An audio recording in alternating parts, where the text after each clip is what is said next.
എല്ലാ കൂട്ടുകാരെ, ബൈക്ക് ലാബിൻ്റെ പുതിയൊരു വീഡിയോയിലേക്ക് എല്ലാവർക്കും സ്വാഗതം. സ്റ്റോറിലേക്ക് പുതുതായി വന്ന ഒരു സർവീസിന് വന്നൊരു വണ്ടിയെ കുറിച്ച് പറയാൻ വേണ്ടിയിട്ടാണ് ഇന്നത്തെ ഒരു വീഡിയോ. അഡിയേക്കിൻ്റെ ഒരു ബൈക്കാണ്, ഹൈബ്രിഡ് ബൈക്കാണ് കാണുന്നത്.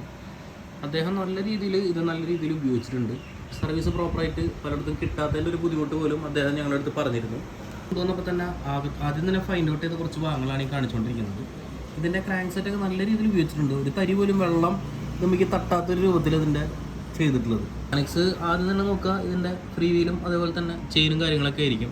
അപ്പോൾ ഇതിൽ നോക്കിയപ്പോൾ ഞാൻ തന്നെ വളരെയധികം അത്ഭുതപ്പെട്ടു പോയൊരു സംഭവമാണ് ഇതിൻ്റെ ചെയിൻ കണ്ടിട്ട്. എത്രത്തോളം വൃത്തിയായിട്ട് കാണാൻ പറ്റണമെന്നുള്ളത് നോക്കി ശരിക്കൊരു അതിൻ്റെ സെൻറ്ററിലത്തെ ഇന്നർ ലിങ്ക് വരെ പോയിട്ട് ആ ഒരു റോളർ ഉണ്ടല്ലോ അതുവരെ അതിൽ നിന്ന് തേഞ്ഞ് പോയി. അത്രത്തോളം ഷാർപ്പായിക്കൊണ്ടിരിക്കുകയാണ് ഇതിൻ്റെ ഇപ്പോൾ ചെയിനൊന്ന് ഷാർപ്പായി കഴിയുമ്പോൾ നമുക്കറിയാൻ പറ്റും ഏകദേശം അതിൻ്റെ ഫ്രീ വീല് അല്ലെങ്കിൽ എൻ്റെ കസറ്റും ഏകദേശം അത്രത്തോളം പോയിട്ടുണ്ടാവും. ഇതൊക്കെ ശരിക്കും പറഞ്ഞപ്പോൾ ഒരു ബ്ലേഡ് രൂപത്തിലായി തുടങ്ങി കണ്ടോ, അത്രത്തോളം പോയി അത് മൊത്തം. പിന്നെ നമ്മളെല്ലാവരും യൂസ് ചെയ്യാന്ന് പറഞ്ഞാൽ ഈ ഒരു ഭാഗത്തേക്ക് തീരെ യൂസേജ് വളരെ കുറവായിരിക്കും. ഇനി ഇവിടെ നിന്ന് അവിടെ താഴത്തോട്ടായിരിക്കും കൂടുതൽ യൂസ് ചെയ്യാം. പക്ഷേ ഒരു ഗിയറിൽ മാത്രമായിട്ട് യൂസ് ചെയ്യുന്ന ആൾക്കാരുണ്ട്. സോ ഇതിനിപ്പോൾ ഇത്രത്തോളം ഒരു ഡാമേജ് ഇവിടേക്ക് സംഭവിച്ചിട്ടുണ്ട്. ഈ ഒരു ചെയിൻ കംപ്ലൈൻ്റ് ആയതുകൊണ്ട് തന്നെ മെയിനായിട്ട് പോയ വേറൊരു ഭാഗം കൂടിയാണ് ഈ കാണുന്ന ജോക്കി വീലിൻ്റെ ഭാഗം കണ്ടോ. അതിൻ്റെ ആ ഒരു തീത്തൊക്കെ പോയി ശരിക്കും ഒരു റൗണ്ടായി തുടങ്ങിയത്. അതേപോലെ തന്നെ ഈ ഒരു RDയുടെ ഇവിടുത്തെ പുള്ളിയൊക്കെ പോയി. ഇതൊക്കെ ആകെ തുരുമ്പൊക്കെ ആയി ആകെ. ഹബിൻ്റെ ഏരിയയും കാര്യങ്ങളൊക്കെ. പിന്നെ ഇത് ഈ വണ്ടി ഇരുന്നിരുന്ന ഒരു പുഴയുടെ ഒരു തീരത്തായിരുന്നു. അതുകൊണ്ട് തന്നെ ഈ പുഴയുടെ ഭാഗത്തും കടലിൻ്റെ സൈഡിലൊക്കെ ഉള്ള ആൾക്കാർ, നമ്മൾ കടലിലവിടെ റൈഡ് ചെയ്യുന്ന ആൾക്കാരാണെങ്കിൽ തന്നെ ശ്രദ്ധിക്കേണ്ട ഒരു കാര്യം കൂടി ഉണ്ട് ഇതിൽ. ഇതിൽ അലുമിനിയം ഫ്രെയിം ആണെങ്കിലും നമ്മളിപ്പോൾ പുഴയുടെയും ഇതിൻ്റെയൊക്കെ കടലിലൊക്കെ തീരത്തുള്ളതാണെങ്കിലും പുഴയുടെ ഒക്കെ അടുത്താണെങ്കിൽ പുളിയുടെ ഇതും വെള്ളത്തിൻ്റെ ആ ഒരു കാറ്റും പിന്നെ അതുപോലെ തന്നെ കടലിൻ്റെ അടുത്തൊക്കെ ആണെങ്കിൽ ഒരു ഉപ്പുകാറ്റൊക്കെ തട്ടിക്കഴിഞ്ഞാൽ ഇതിൻ്റെ അലുമിനിയത്തിൻ്റെ ഭാഗത്ത് കൊറോഷനേക്കാൾ കൂടുതൽ ഇരുമ്പിൻ്റെ അവിടെ നല്ലൊരു കൊറോഷൻ വന്നിരിക്കുന്നതാണ് കണ്ടോ.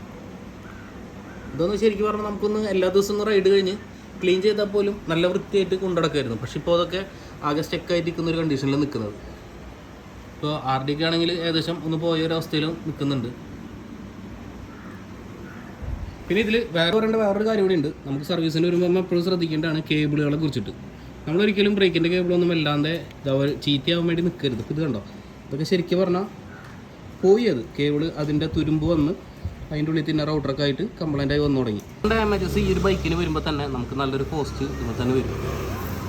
കാര്യം കൂടി ഉണ്ട്, നമ്മളൊരിക്കലും ഇതുപോലെ കേബിളൊക്കെ ഇത്രയും ഡാമേജസ് ആയ സ്ഥിതിക്ക് നമ്മൾ പിന്നീട് പോയിട്ട് ഷിഫ്റ്റർ കൊണ്ട് നമ്മൾ നന്നായി അമർത്താനോ കാര്യങ്ങളോ നിൽക്കരുത്. ഗിയർ ചേഞ്ചിങ് ഒക്കെ വരുമ്പോൾ കയറാനൊക്കെ ചിലപ്പോൾ നല്ലൊരു ബുദ്ധിമുട്ടൊക്കെ കാണിക്കുന്നുണ്ടെങ്കിൽ വേഗം തന്നെ പോയിട്ട് അതിൻ്റെ ഇന്നർ ഔട്ടറും കേബിളുകൾ മാറ്റേണ്ട ഒരു സാഹചര്യം വേണ്ടി നോക്കുക. ഇല്ലെന്നുണ്ടെങ്കിൽ ഇതുപോലെ ഷിഫ്റ്ററൊക്കെ അടിച്ചു പോകും. ഇതുമേലുണ്ടായിരുന്നത് ഒറിജിനൽ ഷിമാനോൻ്റെ ഷിഫ്റ്ററായിരുന്നു. സോ അത് പിന്നീട് മാറ്റിയിട്ട് ഒരു GTCയുടെ വേറൊരു തേർഡ് പാർട്ടി പോലത്തെ ഒരു ഷിഫ്റ്റർ ഇതുപോലെ യൂസ് ചെയ്തിട്ടുള്ളത്. എന്തായാലും നമ്മുടെയാണ് ബൈക്ക്, നമുക്ക് നല്ല അടിപൊളിയായിട്ട് യൂസ് ചെയ്യണമെന്നുണ്ടെങ്കിൽ പ്രോപ്പറായിട്ട് സർവീസ് ചെയ്യുക.